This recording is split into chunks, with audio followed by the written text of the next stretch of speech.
Bismillahirrahmanirrahim. Assalamualaikum warahmatullahi wabarakatuh. Shalom, Om Swastiastu, Namo Buddhaya, dan salam kebajikan untuk kita semua. Pertama-tama, kami ucapkan terima kasih ya atas kesempatannya dari Pak Dani untuk kami melaksanakan presentasi tugas besar yang dimana berjudul Prarancangan Plug Flow Reaktor untuk sintesis amonia dari gas nitrogen dan hidrogen dengan kapasitas produksi 250.000 ton per tahun. Seperti itu. Next.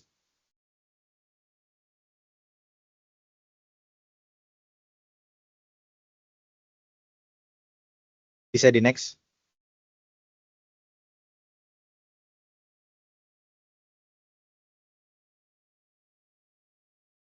Berikutnya ini merupakan anggota tim taktis dari kami. Yang pertama ada Gempa dengan 3 NIM terakhir 042, selanjutnya ada Hamim dengan 3 NIM terakhir 028, selanjutnya ada Silvi dengan NIM terakhir 204, lalu ada Balkis dengan NIM terakhir 142, dan saya sendiri Ihsan dengan 3 NIM terakhir 125. Next. Ya, sebelum masuk lebih lanjut mengenai tugas besar kami, di sini kami akan menyampaikan terkait alur berpikir dan juga latar belakang mengenai perancangan pabrik yang sudah kita lakukan.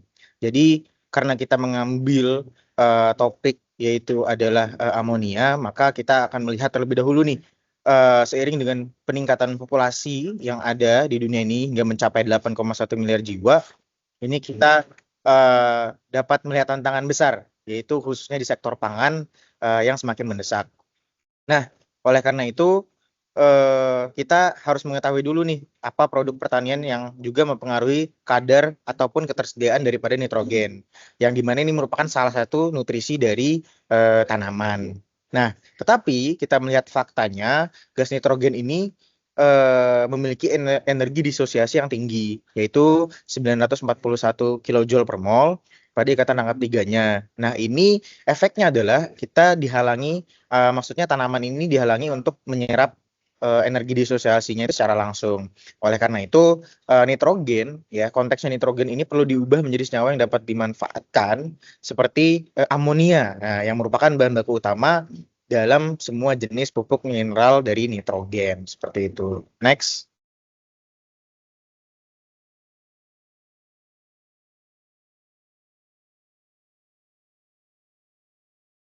Nah, selanjutnya lagi, di sini kan kita bahas mengenai urgensi daripada produknya itu sendiri. Jadi, turunan dari amonia ini dimanfaatkan dalam produksi akrilonitril, ya. Untuk apa? Untuk plastik dan resin dalam hal mengurangi emisi NOx dari pembangkit listrik dan juga mesin diesel. Nah, konsumsi dari turunan amonia global ini menunjukkan bahwa terjadi peningkatan nih rata-rata 1,81% per tahun dari tahun 2010 hingga 2020. Nah, dengan hal tersebut, maka ini menjadi potensial bagi Indonesia yang memiliki posisi strategis dalam mengembangkan industri dari amonia, sehingga ini berpotensi untuk memenuhi permintaan ekspor ke negara-negara tetangga yang menjadikannya industri strategis untuk perekonomian dari bangsa. Seperti itu. Next. Nah, terkait hal tersebut, maka kita harus lebih jauh nih mengenal dari dasar teori reaksinya. Jadi, sintesis amonia ini dilakukan berdasarkan proses Haber-Bosch, ya, yang merupakan reaksi fasa gas-gas homogen antara nitrogen dan juga hidrogen. Untuk apa? Untuk menghasilkan amonia atau NH3. Nah, reaksi ini bersifat reversibel dan juga eksotermis. Dalam artian adalah melepas panas dengan perubahan entalpi sebesar delta HR 298 Kelvin sebesar minus 92,2 kilojoule. Nah, reaksinya sendiri adalah N2 plus 3H2 menghasilkan 2 NH3 atau amonia. Jadi, menurut reaksi ini juga umumnya dijalankan pada sebuah reaktor alir pipa atau plug flow reaktor pada suhu dan tekanan yang tinggi. Untuk apa? Untuk mengoptimalkan laju reaksi dan juga keseimbangan kimia. Seperti itu. Next.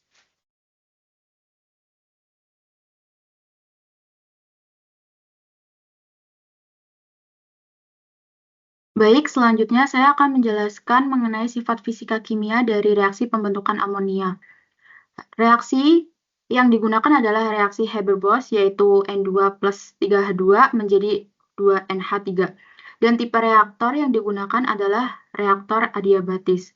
Untuk data kimia, nitrogen dan hidrogen merupakan bahan baku utama, sedangkan amonia adalah produk utamanya. Selain itu, terdapat argon yang ikut terbawa dari udara sebagai gas inert. Selanjutnya, pada data fisika, kondisi operasi reaktor meliputi temperatur 773,15 Kelvin, tekanan 25.500 kPa, laju alir molar 7 juta mol per jam, komposisi umpan terdiri dari nitrogen sebesar 24,7%, hidrogen 75,03%, dan amonia 0%. Next. Untuk data termodinamika, reaksi pembentukan amonia bersifat eksotermis dengan perubahan entalpi reaksi sebesar min 46,200 Joule per mol.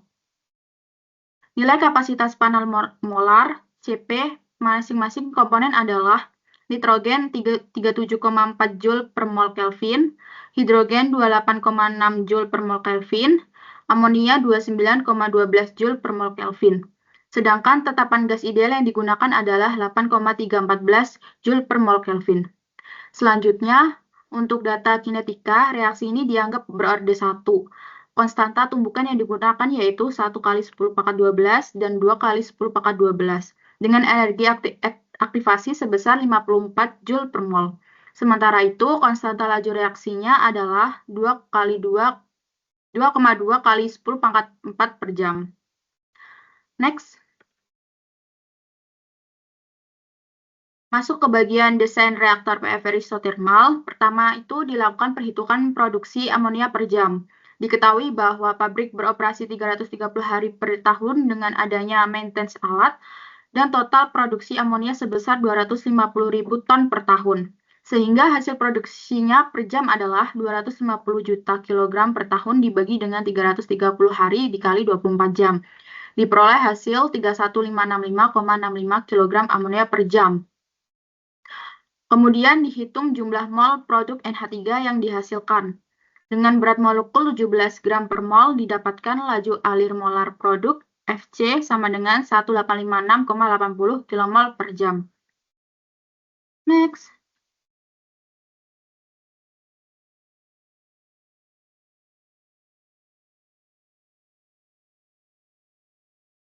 Next.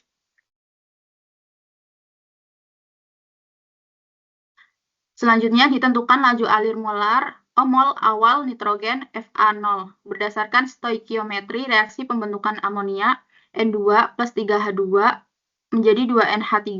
Untuk reaksi ini nitrogen berperan sebagai reaktan utama A dengan rasio stoikiometri A per C sama dengan 1/2 dan konversi reaksi XA sebesar 0,75 sehingga diperoleh Fa0 1/2 dikali 1,856 dikali 80 per 0,75 didapatkan 1237,87 kmol per jam. Jadi laju alir mol awal nitrogen dalam reaktor adalah 1237,87 kmol per jam yang akan digunakan sebagai dasar untuk menghitung volume reaktor PFR isotermal pada tahap berikutnya.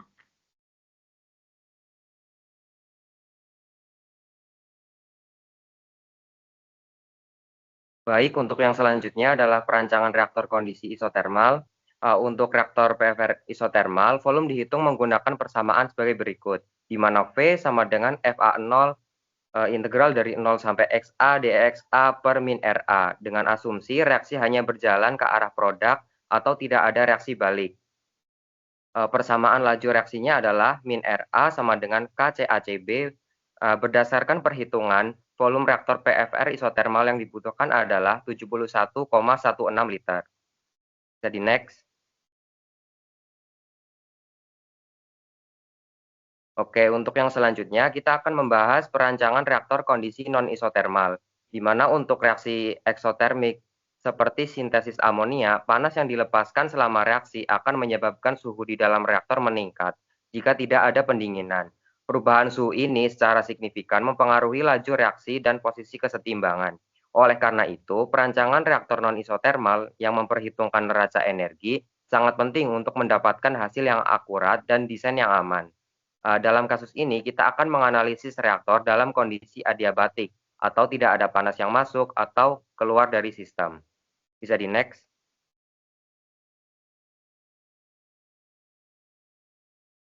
Baik, untuk sistem alir adiabatik, neraca energi dapat disederhanakan untuk mendapatkan hubungan langsung antara suhu atau T dan konversi atau X. Persamaan ini didasarkan pada perhitungan E sama dengan X dikalikan min delta HRX pada temperatur reference ditambah sigma theta I dikali CPI dikali T0 ditambah X delta CP pada suhu reference dibagi sigma theta I dikali CPI ditambah X theta C dikali X delta CP. Untuk menerapkan persamaan ini diperlukan nilai panas reaksi atau delta HRX, perubahan kapasitas panas atau delta CP, dan rasio molar umpan atau theta I, kemudian memasukkan nilai-nilai tersebut suhu pada setiap tingkat konversi. Itu dapat dihitung. Bisa di next.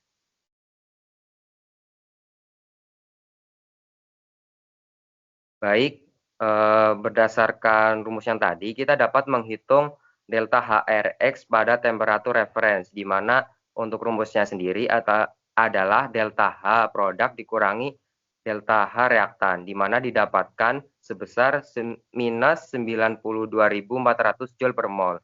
Kita juga dapat menghitung delta CP, di mana kita dapatkan dengan rumus CP produk dikurangi CP reaktan dan didapatkan sebesar minus 40,12 Joule per mol.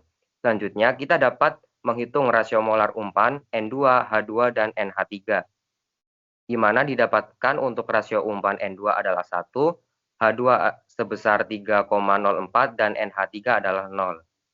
Jadi next. Oke, mungkin untuk yang ini bakalan dijelaskan oleh teman saya. Oke, selanjutnya terkait dengan perancangan reaktor kondisi non-isotermal. Ya, untuk perhitungan volume PFR non-isotermal memerlukan pendekatan numerik karena laju reaksi atau min RA berubah secara kontinu dengan suhu dan konsentrasi di sepanjang reaktor. Langkah-langkahnya adalah sebagai berikut. Yang pertama, kita tuh harus membuat incremental konversi X dengan menentukan interval konversi. Misalnya, dari 0 hingga 0,75. 0,75 ini didapatkan dari referensi yang dimana pada reaktor Haber-Bosch itu tuh hasil yang dapat dihasilkan adalah 0,75 dengan konversi maksimumnya dengan kenaikan 0,05. Lalu selanjutnya hitung suhu T untuk setiap X dengan menggunakan persamaan neraca energi di atas untuk menemukan suhu yang sesuai pada setiap titik konversi. Bisa di next.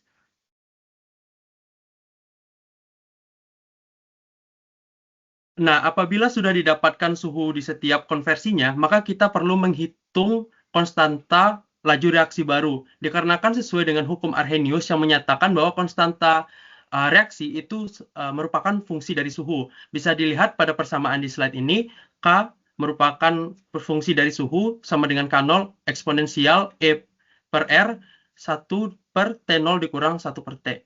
Lalu selanjutnya hitung laju reaksi min RA dengan menghitung laju reaksi pada setiap increment dengan memperhatikan bahwa konsentrasi pada saat kondisi non-isotermal itu juga dipengaruhi oleh suhu. Bisa dilihat pada slide ini yang dimana CA itu sama dengan CA0 dikali 1 dikurang XA dan memiliki fungsi suhu di sana T0 per T. Lalu integrasi numerik dengan volume reaktor diperoleh dengan mengintegrasikan FA0 per min RA terhadap XA-nya menggunakan metode numerik seperti yang diilustrasikan dalam perhitungan Microsoft Excel berikut. Bisa di next.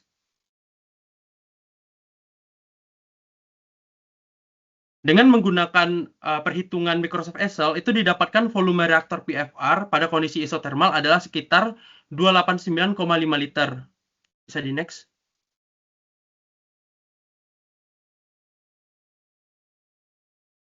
Sebagai perbandingan, ketika kita menggunakan program seperti program Scilab untuk menghitung berapa banyaknya volume reaktor PFR pada kondisi non-isotermal, itu dengan menggunakan program seperti yang ada di slide, SciNote-nya, itu didapatkan hasil 250,91 liter, yang dimana antara Excel dan juga Scilab itu memiliki sedikit perbedaan sekitar 30 liter. Oke, mungkin bisa di next.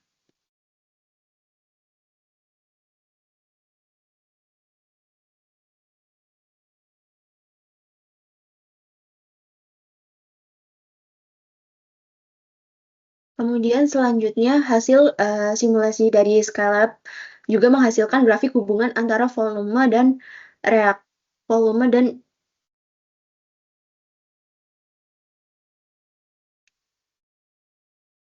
kemudian hasil simulasi Skylab menghasilkan grafik hubungan antara volume reaktor dan konveksi, dihasilkan seperti pada grafik berikut. Dilihat pada grafik bahwa hasilnya akan semakin naik sesuai dengan volume yang diperoleh. Kemudian yang terakhir, kemudian ada analisis dan perbandingan. Reaktor flux flow reaktor dengan kondisi isotermal 773 volume reaktor 71,16 liter.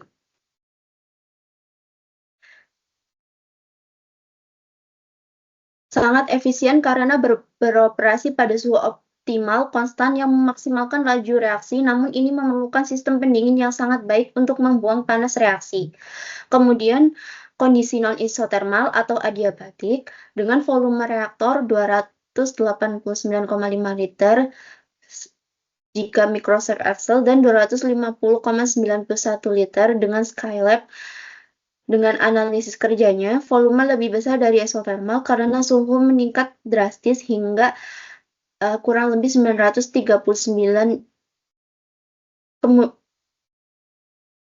Meskipun suhu tinggi awalnya meningkatkan laju pada konveksi tinggi, reaksi mulai dibatasi oleh kesetimbangan. Efek Le Chatelier.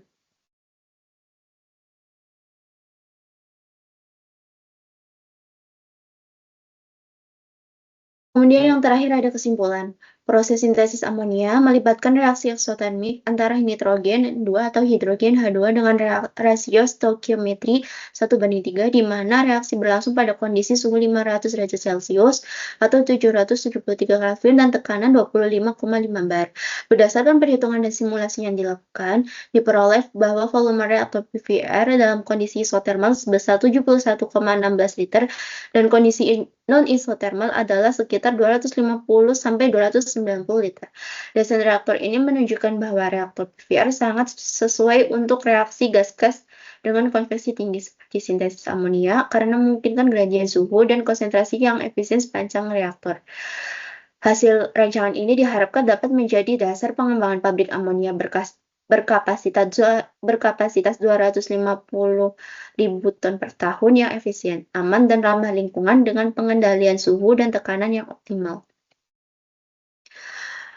Kemudian terakhir, terima kasih dari presentasi kelompok kami, kelompok 5. Sekian kurang lebihnya mohon maaf. Wassalamualaikum warahmatullahi wabarakatuh.